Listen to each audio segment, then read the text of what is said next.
நானாடி தங்கம், அம்மா ஃப்ரெஷ் சுண்டக்காய் வச்சு சுண்டக்காய் புளிக்குழம்பு செய்ய போகிறேன். அதுக்கு தேவையான அளவு புளி ஊற வச்சுக்கிட்டேன்.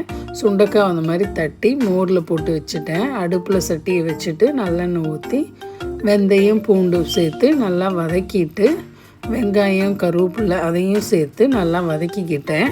ஸோ குழம்புக்கு தேவையான அளவு ஒரு தக்காளி எடுத்துட்டு தேவையான உப்பும் சேர்த்து நல்லா வதக்கிட்டு சாம்பார் தூள் மிளகாத்தூள் மஞ்சத்தூள் அதையும் சேர்த்து நல்லா வதக்கிக்கிட்டேன்.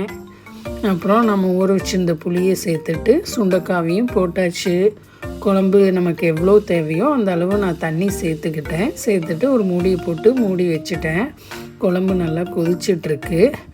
இந்த மாதிரி 10 நிமிஷம் கழித்து பார்க்கும்போது நல்லா எண்ணெய் இந்த மாதிரி படர்ந்து இருந்துச்சுனாவே குழம்பு ரெடி ஆயிடுச்சுன்னு அர்த்தம். ஸோ நாங்கள் சாப்பிட போகிறோம்.